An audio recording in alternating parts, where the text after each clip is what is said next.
Hello and welcome to Down and Dirty with Darci. I'm your host, Darci Smith, also known as Career Coach Darci.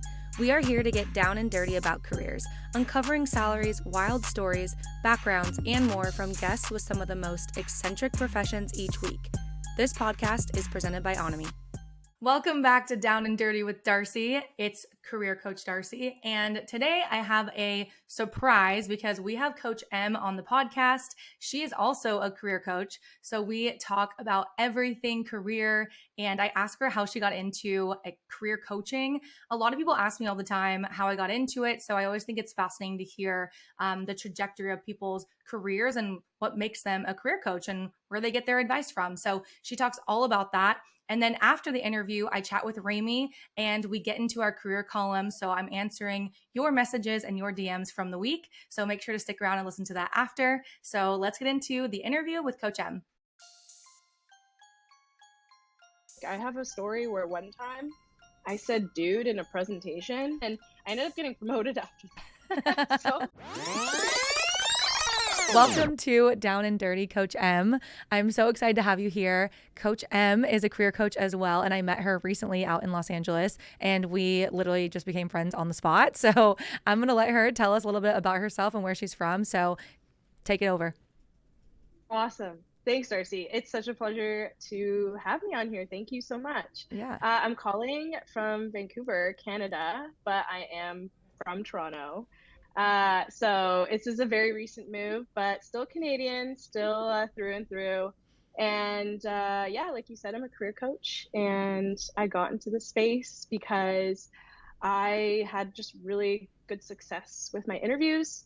I worked in policy, HR, consulting, and I'm now on all the platforms and have shared all of this information with as many people as possible. And I love it. It's really resonated with people. I'm sure like you just kind of throw stuff out there and see if it helps people, right? Definitely. And it does. Yeah. And so after college, you went into, what was like the first career you went into? Oh, there's a reason why I skipped that, because it's like it's the classic not using it right now. Yeah. But I did my undergrad in political science and I did a minor in law. Nice. Yeah. And then I did a master's program in innovation policy, which we probably don't have time to like break down what that specifically is, but it was really, really cool stuff. Nice. And then you got into, what did you start doing after school in terms of work? Oh my gosh. So that's kind of how this interview stuff started. I graduated my undergrad degree first, and then I couldn't find a job. Like, classic. I was a new grad, wasn't getting any interviews, applying to 200 plus jobs. And so I realized I don't know how to depict myself on a resume. So I kind of finessed the system a bit, not in the best way, but in like a creative way. And I incorporated myself as a contractor to try and attract people to hire me freelance and like non-full committed. And I got a job in consulting. And Nice. then I did my master's kind of at the same time. So I did consulting for a while, which was really good experience out of a Toronto-based firm. And then I started working for government. And now I work in IT. So as you can see. Yeah, that's amazing. A bunch of things. I mean, I think everyone that we work with and that's listening right now, there's always that question of, can I pivot industries? Is that normal? And you are living proof that you can pivot a few times and still be very, very successful. So what do you think is the ultimate reason why you've been able to portray yourself in these interviews and tell someone, hey, I don't have that experience, but here's why you should still hire me? Yes. So, I mean, that's a great question. And I think the answer is not a one size fits all one. I would love for it to be, because then it would help more people. However, I think what I did, I can speak to what I did, and what I try and tailor it to some of my coaching clients is I have what I like to call an approach, not a formula, an approach and there's like ingredients that go into that approach, but it's not a formula, because then it would just be too, it would consider it like a one size fits all. But essentially I approach it with four things. Mm-hmm. And this is just what's made me successful somehow in some way, and I've been trying to get people to start doing, is I've simplified my messaging, like what I want out of the job, what I can give, and my transferable skills, simplifying that, clarifying it, and then being consistent throughout the interview with my messaging and that simplicity. Like consistency is so important. I think we Mm-hmm. all get bogged up at the beginning and then we lose track. And then finally, connection. Mm-hmm. I don't just look at it as an interview. I look at it as the interviewer, the interview, what I think we can connect on, both with the person, with the company, and what is the goal of the Mm-hmm. role. So like it's very, I really try and keep it as like a values based approach, and not, what's the word? Or make it too technical. Right. Interviews feel so technical. Don't they feel like you're just like, Question and answer, and you're gotta, supposed to get every answer yeah, right. Yeah. I think that the resume itself should be what's technical. This has all my skills on it. This is exactly what it is. Now, once we get to the interview, this is where the human side of me comes into play. And I know you did a video about this recently, and I've talked about it a lot too, about how important it is to make that human connection in the interview, because people want to work with people they like.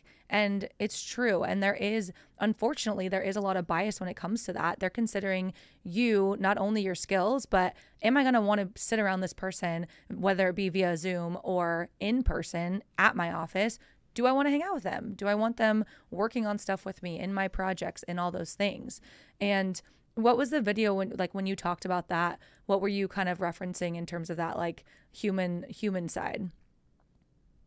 yeah, well, it kind of plays back with the connection piece. And you make such a great point. Like people want to work with people they like.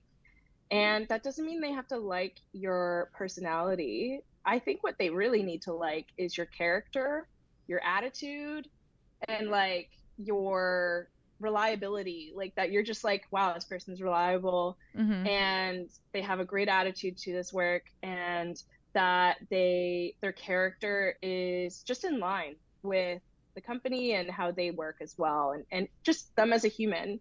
Mm-hmm. But really, that connection piece comes with being authentic. And I know people hate that word because it's so buzzwordy. Yeah, yeah, yeah. Like authenticity, how do I be authentic? And it's like the most ambiguous and like Yeah. overly fluffed like advice you can get. And I just tell people, you need to incorporate who you are as a person in interviews. You should not only be talking about your skills at work. Mm-hmm. You should be talking about yourself as a person who has drive, who has values, and who likes other things other than work, because that actually makes your work better. Right. And you end up connecting with the interviewer, because then they see that you're actually a human and that you're not just what I would say the job, The you robotic. know? Mm-hmm. Definitely. I Yeah. remember when I was in interviews, one of my things I always talk about and tell the story of is how much I dedicated my time and efforts to going to a Division 1 school to play soccer. And that's where my goals and mindset was. And it has nothing to do with a certain skill or exactly what I could do for your job, but it relates back to my drive and how intense I was and goal setting and all of those sorts of things. And so, regardless of what it is, I feel like you pick something that is important to you and you can chat about that in an interview. And that's what you're saying, is you can make that connection directly by doing that. When people work with you, you mostly do interview prep work, right? Like that's the goal of working with you. Yeah, and salary negotiation, because that typically follows suit when they do land the job. Mm-hmm. So Yeah, those two. that's Those two mainly. That's amazing. What's something that you talk to people about when it comes to salary negotiating, in terms of like having that confidence to walk in and ask for either the salary negotiating, the raise, whatever the case is? What's something that you often talk about?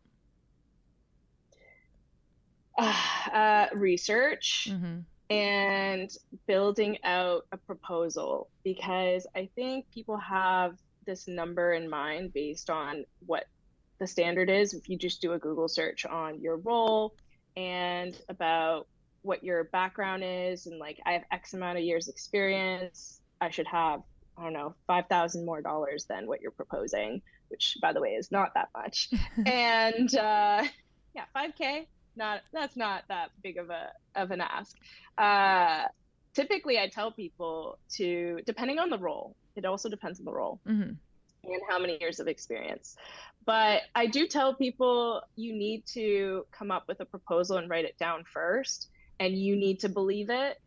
I think people go into these negotiations and they don't believe it first yet. And how do you expect someone else to like be engaged in that proposal? I try and avoid the word buy and sell because it's, again, transactional. You don't want them to buy into it. You want them to believe it. And before they can, you need to believe it. So you need to like write out a story about where you started, what's your base salary, how much has it increased over time based on what merit, and what do you have to offer on that job. So it really also depends on how much information they have from the job on the responsibilities too, because then that depicts the range, right? Right. Yeah. I would love to get your take on what you encourage people to say when they're asked about like, tell me about what you're looking for in salary when they're asked that in an interview. What's your take on that? Like when the interviewer asks the candidate what they're expecting. So it depends on the stage and what interview it is. So if it's, let's say, the first interview, which I think is putting someone on the spot, and it's more of a test versus actually trying to get a number. So I really would say, if you don't have all the information you need in the first interview, let's say you have 10 minutes left and you can ask the questions you want. And their final question is first, what's your salary expectations? You go, you know what, I would love to tell you. Do you mind me if I ask some questions, a little bit more questions about the job and the responsibilities? I feel like I have a general sense from your intro and the job description, but to give you an accurate range, if you have time, I would love to ask you some more questions about the role and the expectations. And then you ask that. That's like in the perfect world if you have time. Right.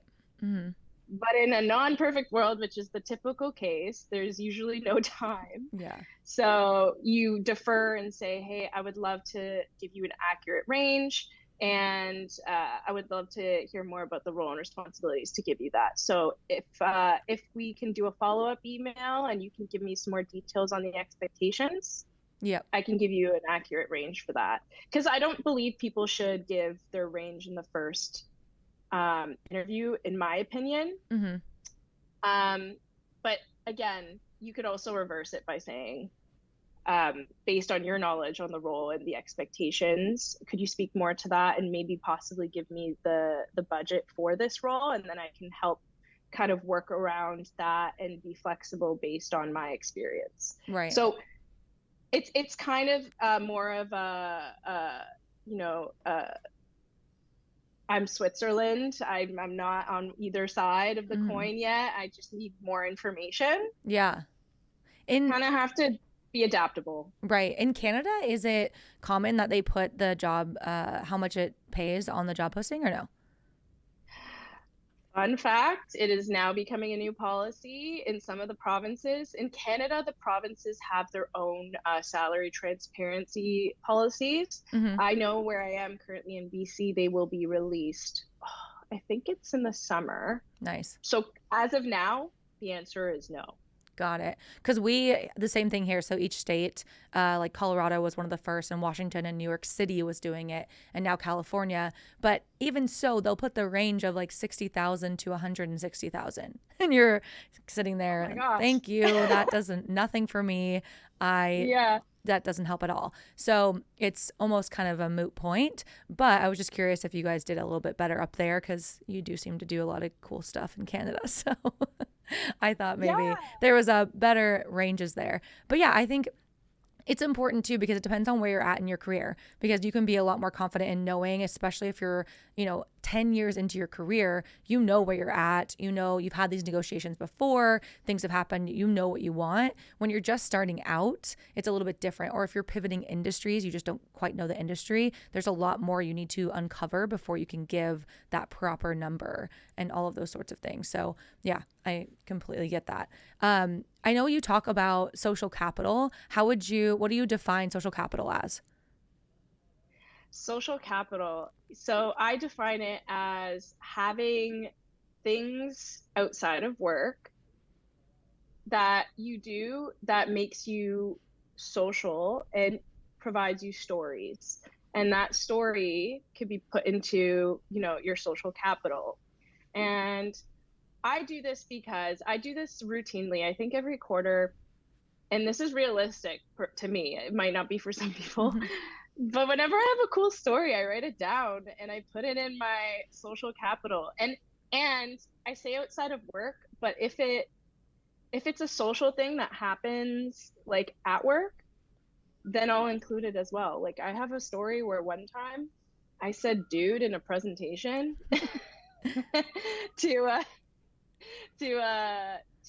a group of like 50 people, including my director. Mm-hmm. And it wasn't in like a what's the word, intimidating like way, like dude. It was more like, oh no dude, listen, it's this. Like it was very like a friendly version, and I ended up getting promoted after that. So it's that's a story, and I can go into that story more, but it's an interesting one where people are like, what happened? How does that even happen? Right. And what did you do? You Yeah. know? So what do you feel like, did they mention that? Like when they were like, oh, we heard you say dude in your presentation and we liked that you kept it casual? Or like, I guess go into the story. Now we have to know. Yeah, you're like, now I want to know. See, there you go. Yeah. Point proven. Yeah, you're like, can I, like, yeah, should I start saying dude in my presentations? The answer is no, don't.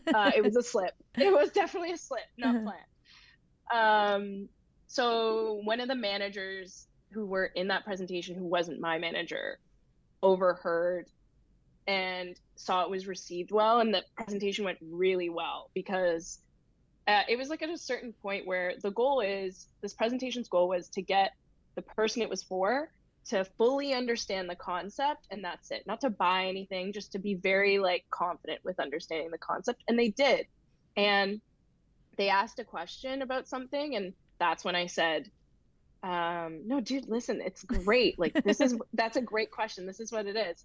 And I think what she saw was I was excited about the topic and about engaging with the client. And she reached out to me, and I moved teams and was promoted because of that.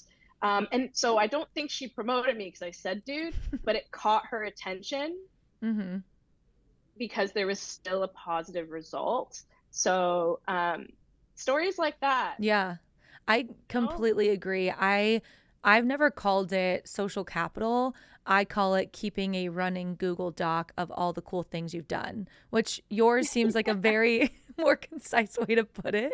But yeah, I completely agree, because you forget these things if you don't write them down. So I actually have a little calendar invite to myself every single month, and it dings, and it's just, for an hour. Sometimes I use the full hour, sometimes I don't, but I at least write down what happened that month or big things. And I still remember my boss at my first job, the interview that I got. It was my 5th interview. He was the VP of the West Coast, and he asked me about my family and things like that. And I had told him that my dad worked for Boeing and that he stayed with Boeing his entire career, and that my goal was to get in with a company similar to Boeing, which at this time was Cintas, grow and stay there for as long as I could and work my way up and all of those sorts of things.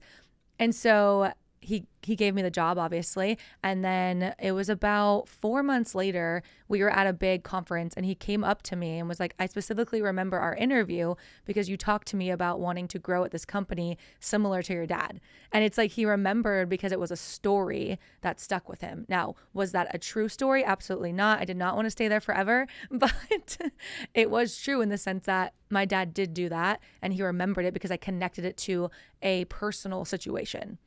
So all of that Love to that. say, when you're talking about things outside of work, it's so true, because it becomes like people can say, oh, your dad did this. Oh, my dad worked here. It's like you automatically as a human start to connect things when people tell you stuff. And when someone says, I worked really hard and I played tennis, I can connect to them and say, oh, I played soccer. Like, even though it's different, there's still something there that connects. So I completely agree. I think a lot of times in my messages, people will ask me about, well, I don't want to have to go to happy hours or be liked or do this whole social thing. So I just want to clarify that when we're saying social, we don't mean you have to be social. It's just social interactions that happen to happen, right? I mean, I want to clarify. Yeah. Yeah. You're in control of your own social capital. However you want to collect that story, however you want to do it, like it could literally be a book club. Yeah. If you're and it's a book club just with your one friend. It could be just with one person, but they don't need to know that. They just need to know you're in a book club and that you love books. Stuff like, you know what I mean? Yeah.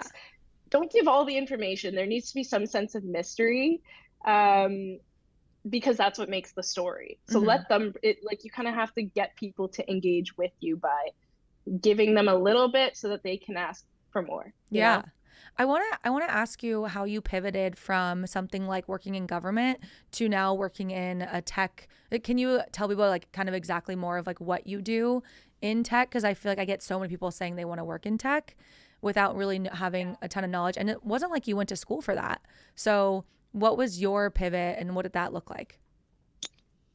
Yeah, so I don't know if people will like this answer because it's a lot of people think that if they go into tech, they have to get the education or do a boot camp and then start applying, right? And mine was simply because of networking. And someone I used to work with at the consulting firm back in the day works at the company I currently work at. And I just wasn't happy in government. And this person knew that because it's not that government is bad work, it's good work. It's just too slow and wasn't challenging enough for me. So I wanted more. And I was kind of like actively looking, but I was still working in government. So I wasn't, in the midst of trying to quit and look for a new job. So this person told me that they're hiring a data analyst, and I had some data and statistical, like advanced stats, education from my master's degree.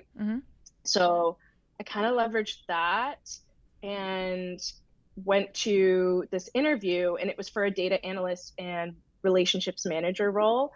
And the relationships manager part was actually added for me because I had stakeholder relation experience. Oh, cool. So they wanted, so in my interview, they saw that I was eager and that I had the data analytics like baseline, but they saw that I would provide a lot of value in the relationship management side, because where I work currently, I work at a not-for-profit where we collect data on shelters and we analyze that data, but we work closely with the shelters. So they needed someone to have that relationship management experience. And they kind of sort of got that. It was more of this is a good fit in terms of your character and attitude and reliability. And we're going to just make this work. And of course I had a referral, but I went through the whole interview process, and that's sort of how it happened. Oh, that's amazing. That's cool. How long have you been working there?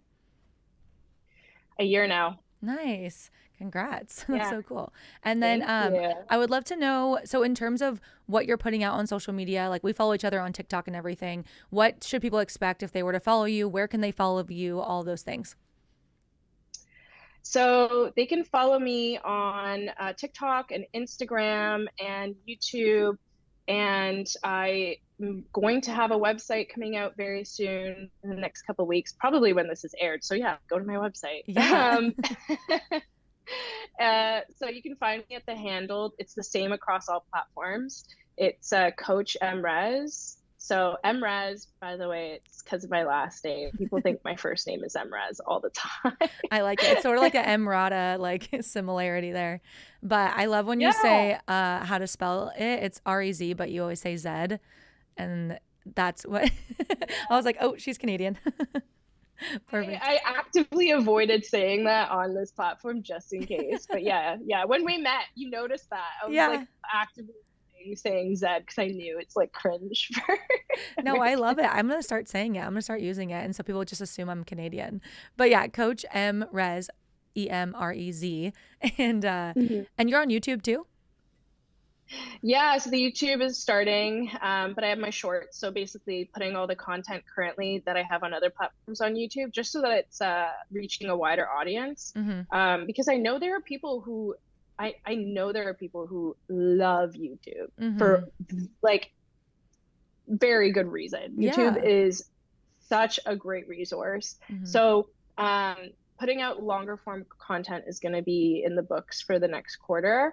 So I'm just routing people there so that they're there in advance and get the information first. But the website will be cool too, because that'll have stuff like this. It'll have podcasts where we talk about, cool information in the career space and meet people like you who are really experienced and successful in the field. So thanks. Just connecting that. So nice. Yeah. I've been I'm so thankful that we got to meet. We were doing some videos, career coaching videos for a company, and that's how we met. But I felt really aligned with you. Just we are very similar in how we approach things, especially when speaking to the interview and the confidence level and authenticity for real, even though it is a buzzword, but it's very, very true. And I will just say this, if you are going to an interview and it doesn't feel authentic to you, don't change who you are to try and get the right answers out, because you will never, ever, ever like that. And that's how people get stuck in these toxic environments. So if you're looking for interview prep, you can definitely reach out to Emily M, call her whatever you want, but Coach M, she can help you prep for interviews. Go to her website, Coach M, is it coachmrez.com? No. Okay. So that's a good question. I should have said that. Yeah. So this is why you're doing the podcast. No, it's going to be my full name. It's going to be under www.emilyrezkalla.com. So Rezkalla is Rezkalla. Perfect. Cool. Yeah, definitely check her out. And I'm sure you'll be seeing a lot more of her and I together coming soon. But thank you so much for coming on. It was such a pleasure to talk with you, and have a great weekend. Oh my gosh, you too. I know we're gonna be doing some of the similar things, so we'll exchange notes. Yeah, for sure. All right. Bye. Thanks for having me, Darci. Yeah. Bye. Bye. Hey, Raimee, how's it going? Hello. It's good. How are you? That was such a great interview. Thanks. Yeah, I really like Coach M. We actually collaborated on a social post recently. So if you're listening to this podcast, maybe you've already seen it, but she's so much fun. I met her doing like video content for a brand, and we just hit it off right away. Oh. So yeah. That's awesome. Yeah, I've seen you on TikTok, but I've seen her on Instagram Reels and TikTok. So yeah, cool. Definitely. No, it was really fun to talk with her. Okay, I have to talk to you about this wedding I went to this weekend. And yes, and it's because I actually I messaged my friend. I was like, hey, do you mind if I talk about your wedding on my podcast? And she was like, 100% go for it. So it was so interesting because the wedding itself was a surprise wedding for all the guests. So I've never heard of that I know. before. So it was like layers and layers of things that had to go into this. So she had actually been engaged about a year and a half ago. Like it's been a while, I feel like. Maybe I'm getting that wrong, maybe even more. But she's been engaged for a very long time and hasn't been able to wear her ring because no one obviously knew. And then the whole secret was when she got engaged, which was supposed to be this last weekend, according to all the guests, Logan, her fiance, sent out invites to everybody saying, hey, we're surprising Leslie with an engagement party. And so everyone's going to be there and surprise Leslie. Like, she just got engaged, all this stuff. And so the invites actually said, this is going to be our big celebration because we don't really plan on having a big wedding. So we'd love for you to be there. So that was kind of how they got all the guests to really, really come.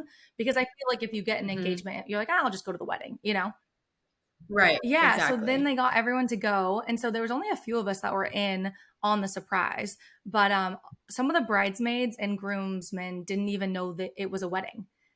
Yeah. Oh my gosh. And they literally showed up. So yeah. How did people know what to wear? They didn't. They had no idea what to wear, no idea what colors. Like one of the groomsmen was in a t-shirt. Like it was just so, yeah, it was like so chill.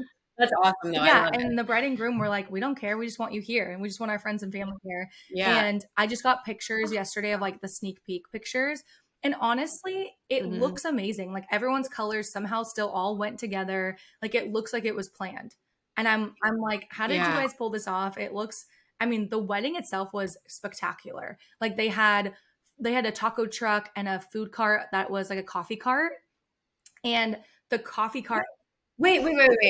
I need to hear more about this because this is exactly what I want to do. I want food trucks and a coffee truck. Where did they have this? Did they have to like pay a venue as if it were a reception or like, I mean, maybe you don't know, but I'm curious about the details. How did they make it? Yeah, so they had it at a community hall center. So they were able to do whatever they wanted, like with the grounds. And it was actually very inexpensive.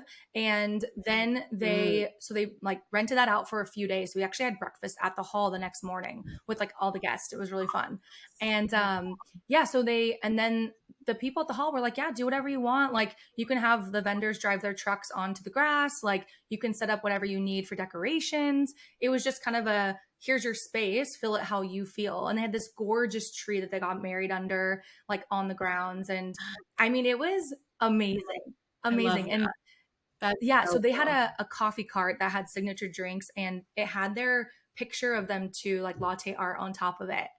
It was, oh my gosh, I need to talk to these people because it was so cool. That is and so like cool. So you knew beforehand. Or I did. You didn't know. I did know. I did know. And yeah, so there was a lot of us that it was in like Vancouver area in BC, Canada. And so a lot of us that were like flying pretty far, she was like, I want to make sure you guys come. So I'm going to tell you what's going down. But yeah, I literally had the best time. It was with all my college teammates, like, cause I played soccer in college. So it was kind of a reunion. I hadn't seen a lot of them in 10 years. So it was awesome. Wait, okay, one more question. One more question about this. How did they reveal to the guests? Like, did everyone then walk in and they were like, by the way, guys, we're actually getting married right now? Like, what was the reveal moment? That's exactly what happened. So the best one were the bridesmaids. So I obviously already knew, but there was a few bridesmaids in there that had no idea. So when they walked in, they thought they were coming in to surprise Leslie, and she was just standing there, and she was like, surprise, and then they had no idea they were going to be bridesmaids. So she handed them the box that was like asking, and then they were like, oh my gosh, like crying, and they're like, wait, but what do I wear? What am I supposed to wear? She's like, what you're in is totally fine, you know? And then when they did a first look, so they did the first look and like did their first kiss and all of that was like, you know, caught on camera. And then that was before all the guests arrived. So then when the guests arrived, they were waiting in the parking lot. He was in his like, he was in his suit and she was in her wedding dress, and they were like, surprise, you're at our wedding. Yeah. I'm obsessed. That is so cool. So cool. I was like, Les, you're my coolest friend now. Like, this is the coolest thing you've ever done. I've never, ever heard of that. And I see so much like wedding talk stuff, like creative ways to do. Have never seen that. I know. So, I was like, Les, if you would have gave me like creative content control, I could have made this thing viral. So I was literally thinking she should make a video because that's such a cool idea. Oh, that's maybe I should ask her if I could post, because I made a video for her just like privately. I was like taking all the behind the scenes stuff and I like put it all together like with like we did a Q&A with her before, like, where are you guys going to be at in 5 years? And like, what was your first thought when you saw Logan for the first time? And like, we incorporated that into the video and I was like crying while making it. So I feel like we could have some good content. But yeah, totally. That's so great. Cute. I love it. I know. Love. Wait, speaking of love, so sometimes before I talk to you, I write down things that I want to chat about. And I literally wrote down, I don't know why, but I wrote down, ask Raimee when, or if she remembers and when her first kiss was. Oh, I remember exactly. I was 12 years old. It was behind this girl's house. She was having like a house party for 8th graders. And it was with my friend who I'm still friends with. His name is Rudy. And I had the biggest crush on him in middle school. And we were standing behind this tree and we like had planned that we were going to have our first kiss. It was his and mine. And we were like, okay, everybody to each other, let's count down. And we went 3, 2, 1. And then we kissed. And then that was my first kiss. And we didn't date after that or anything, but he lives in LA now and we hang Oh. out quite frequently. He's one Nice. of my good friends. Is he, wait, What was yours? was it a peck or like a makeout?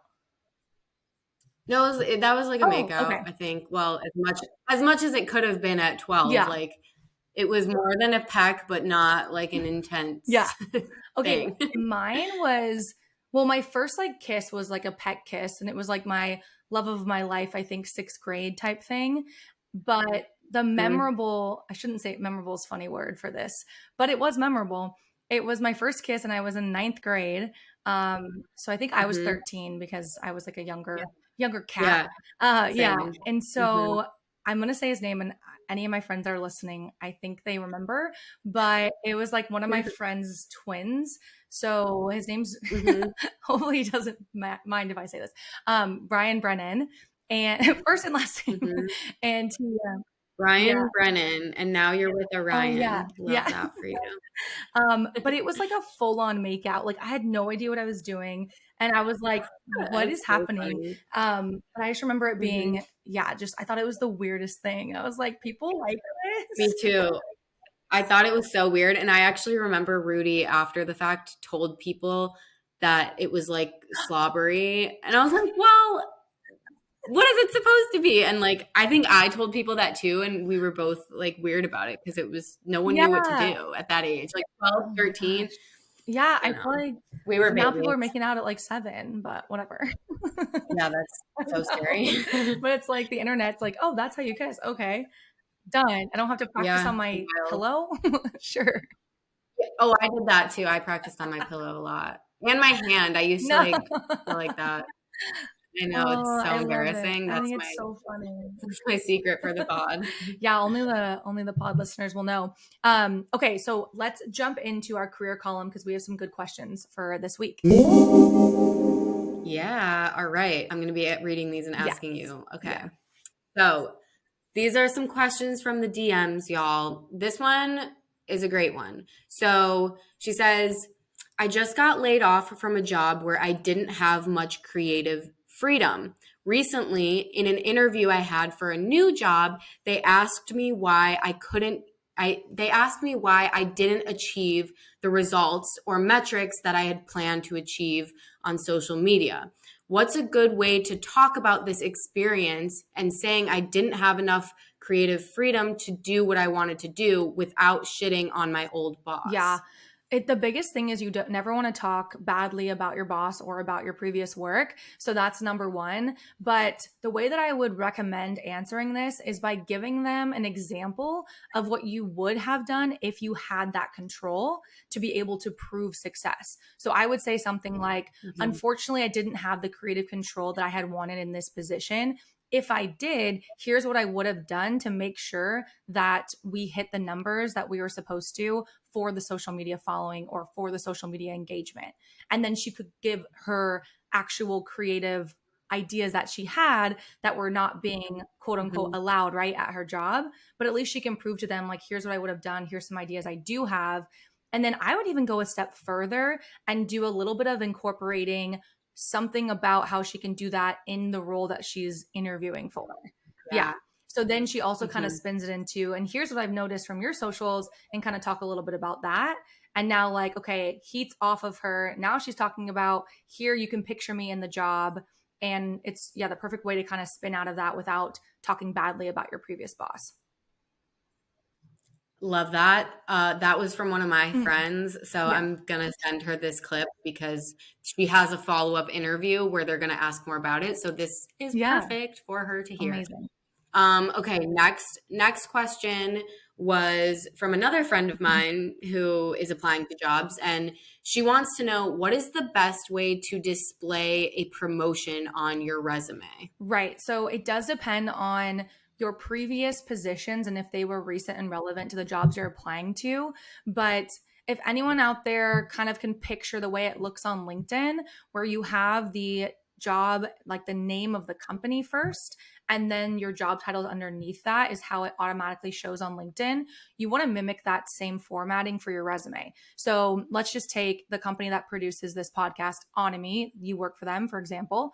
If you had 3 different jobs at Onomy, the top of the resume, like of that job is going to have onomy. And then underneath that, you're going to have your most current position. So head of content. And then under that, if you were, brought in earlier, you would have, let's say, content manager. And then before that, assistant content manager.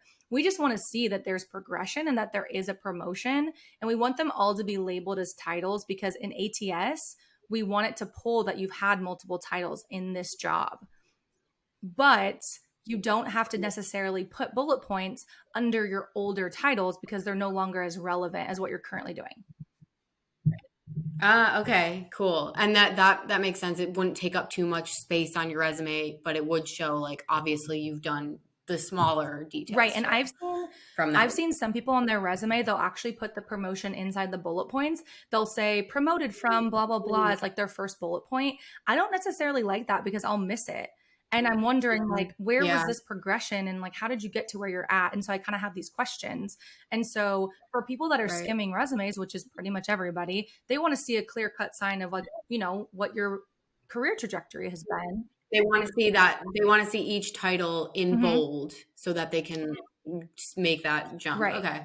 And it shows me that if you started as, let's say, an assistant or associate or something like that, and now you're at like a director or VP level, that shows me that the company's larger. There's multiple like levels for you to jump and learn new things. Whereas if you had just put that you were a VP or just a director, in my mind, I'm probably thinking, oh, it's just like a small company. So she got brought in as that high of a level, but she hasn't really learned anything else from that. But so that's where that difference comes in, of it could actually make a difference to know what that progression is. Yeah. Cool. Awesome. That's it for our career column. Yeah. Well, yeah, thanks again for hanging out with me. And thanks again to Coach M for coming on the podcast this week, and give us 5 stars and listen to us every week. Bye, everybody. Yeah. I always put my hand up like it's a roller coaster. Bye. Woo! I haven't been on a roller coaster in so long. I know, I'd throw up. Thanks for listening to that Onomy podcast. Onomy is a creator-led educational platform that teaches you the things you wished you learned in school so you can thrive in adulthood. Onomy lessons are completely free, and they're taught by some of your favorite creators from around the internet. Head to onomy.co to start learning about things like budgeting, investing, taxes, how to thrive in your relationships, how to find your dream job, and so much more. That's onomy.co, onomy.co. See you there.